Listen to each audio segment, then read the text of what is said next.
This time on Rant About Film, we're going to be talking about Inception. This comes from one of the most successful directors of our time, if not almost ever, if he keeps on keeping on. Who remembers Dark Knight? What? Yeah, somebody told me that The Dark Knight was a pretty successful movie. I don't know, that's just what I heard. And because Christopher Nolan created The Dark Knight, he got to create this film, Inception. This is not something that you would throw down on an executive's desk and he would go, yeah, I'll give you a ton of money to make this. This is something that only Christopher Nolan could make for more than one reason. First of all, they spent a ton of money on it, so they're not going to throw money at any director other than Christopher Nolan. Second of all, the writing of this film is phenomenal. Only Christopher Nolan could have written this film. Not to mention Leonardo DiCaprio does an amazing job in this movie. So, let me try to explain. Now, I'm not going to give anything away because the less you know about this movie, the better it's going to be. But let me give you the gist of it. There's the real world. Then there is the dream world. And they've discovered a way to kind of induce a dream, basically. So now we're in dream world number 1. But what if you fall asleep within your dream and you're dreaming with inside of that dream?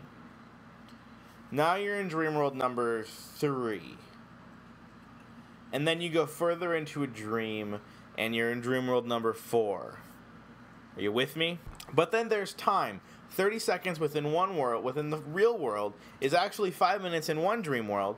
And then that is multiplied in the third dream world, multiplied by the fourth dream world, which gets you to an insane amount of time if you're in these worlds. But then, what world are you actually...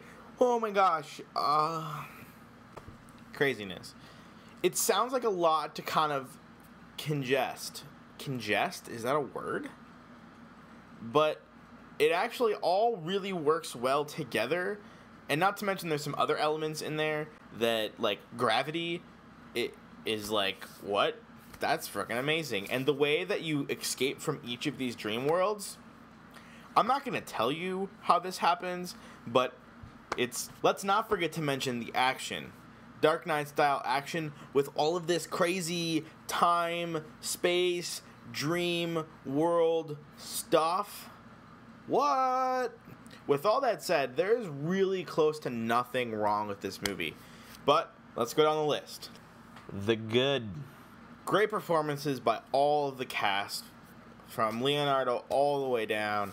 I could go over the laundry list of names that are in this film, but I don't want to. The story is amazing. This is something that only Christopher Nolan could tell. This is...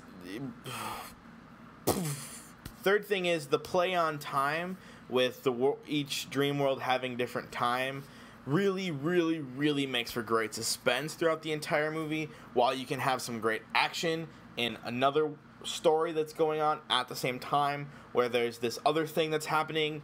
The ending of the movie. This is something I want to hear back from you guys on. I think that the ending of this movie is one of the best ever. I'm not going to say what it is. I'm not going to even describe it in the least bit, other than that the ending of this movie is the best that possibly I have ever seen. I jogged my mind a lot to think of what I could find that was better. What do you think of it? I've talked to somebody else who's seen the movie, and they hated it. So I'm really curious to see what you guys think. Leave a comment below on the ending. The bad. The only thing that I could think of that would be bad with this movie would be the fact that there is a lot of explanation that needs to happen. This is a completely new world that has never been done before. So a lot of things need to be explained, like the whole time situation and the whole, where did this dream world even come from, and how do you build these dreams, so on and so forth. So there's a lot of explanation in the very beginning. The very beginning is a little slow, and this film is almost 3 hours long, so it's a little tedious in the beginning. But once you start getting into the action set pieces, you don't lose track of anything. It's amazing. So there you go. There's the lists, the shorter end of the bad and the long on the good. I give Inception a perfect 10 out of 10. This is the only film this summer that you must see. If you are a fan of filmmaking, if you are a fan of writing, of great writing, of great directing, of great scoring of a film, if you like movies, you must see this movie. That is all. No, but seriously though, if you guys like what you saw, please subscribe. We're on iTunes. Just go ahead and do a search for Rant About Film on iTunes. You can subscribe there and download it. It's a formatted version, especially for your iPhone or iPod and iPads as well. So you can throw it up there, take it wherever you go, because I know you want me in your pocket at all times. And if iTunes isn't your thing, please subscribe on YouTube. Find us on Facebook, facebook.com/rantaboutfilm, Twitter @rantaboutfilm, and subscribe and comment below. I want to know what you guys thought about the ending. What did you think about the movie if you've seen it already? Thank you, and we'll see you soon.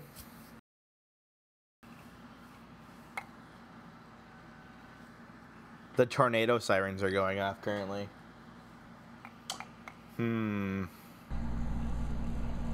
Tornado warning. Warning, warning, warning. I'll continue making a podcast.